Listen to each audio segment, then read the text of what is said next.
Very much. I thank all the presenters today. I'll begin the questioning and recognize myself for 5 minutes. We'll start with Mrs. Garzarian. Um, you have a beautiful American story, by the way. I read your testimony. I understand you're Lebanese. I You're am Lebanese descent. Yes, I'm married to an Armenian. I am. Yeah, that's wonderful. And have raised children with special needs. I do. Thank I you. have my What a youngest has wonderful special needs. role model you are. Oh, well, thank you. That's true. I'm sure there's a lot we can learn from you beyond supply chain, of course. But we'll stick to the subject matter today. Can you tell us a bit about what it means to be an entrepreneur in this country and what we can learn about how business can benefit from a government as a resource of information? And I know maybe you can expand upon that, as opposed to picking winners and losers in the economy. Yes, thank you for the question. So I'm lucky. I come from a family of entrepreneurs, and just about everywhere I've worked, there has been some sort of spirit of entrepreneurship that I've been able to learn from. So when I took my first step to actually open up my own business and create something, the excitement that was there really kind of drove me to make something and make something important that I could show my family and show really our industry what could be done with a lot of focus and effort. A lot of my partnerships and networking is what really allowed me to learn from what to do and where to go. So the private sector and that participation definitely drove us into how we set up our business model. 25 years of experience in the consumer technology space allowed us to be able to learn and utilize those relationships, a good portion of them, especially when it came to manufacturing, being developed in the ecosystem of China. That ecosystem that was in existence, I'd been working with them for years, so when it came time to start our new business and to use quality manufacturing of people who would meet standards that would meet my level of product was absolutely who we wanted to partner with to build the business.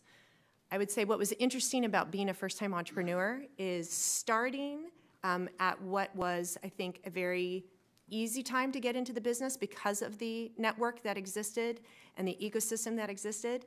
And then in the first 3 years of being in a business, having all of that turned upside down on its head to learn from, there was a lot of places we tried to go to be able to be as nimble and fast as we could to stay alive.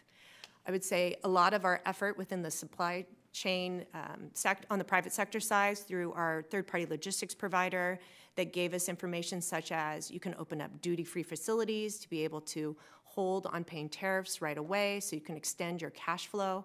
Leveraging, because the majority of my business is on the East Coast, leveraging East Coast facility, the East Coast Port of Savannah to be able to bring goods in and have a quick turnaround time versus working through the behemoth at the West Coast in my neck of the woods in Los Angeles. That information and those efforts is what kept us alive and nimble during probably one of the most trying times ever to be an entrepreneur. Absolutely. Thank you very much. welcome. You know, I'd like to talk to you personally, but I want to get to these questions, but very informative. Mr. Slaughter, I know you work for a former alumni of this committee and Senator Markey. You're an expert in blockchain technology, I understand, including cryptocurrency. I hope you agree that the currency discussion is just one aspect of this generation technology. Can you translate for us how blockchain and distributed ledger technologies can be applied to our topics today, please? Absolutely, and I'll absolutely try to do that. This is a very opaque topic, I know. The way to think about distributed ledger technologies is that they are fundamentally information networks that allow for many different people collectively to access information in a decentralized fashion, but in a trusted fashion. The great example I give is many of the members in this committee, I'm sure, are familiar with Dear Colleague letters. Part of the problem with Dear Colleague letters, as you all know, is as you are circulating for signatures, you have to have your own office control access to the letter itself. Otherwise, edits get made without your knowledge, parts are deleted, it's chaos. We have found that traditionally in centralized settings, you can have things be either decentralized, where many people have access, you can have things easily changed quickly, or you can have things that have trusted, but you can't have all three. Blockchains allow for all three. You can have many different people accessing a network, you can have a consensus mechanism confirming authenticity and veracity, and you have changes done frequently and quickly. That is the basic theory behind distributed ledger technology and blockchains, of which crypto is also a part. More time. Yeah, I'm going to have to, my time has expired. I'll submit the questions for the record, but I'll recognize now the ranking member of the committee, Ms. Schakowsky, for her 5 minutes of questioning.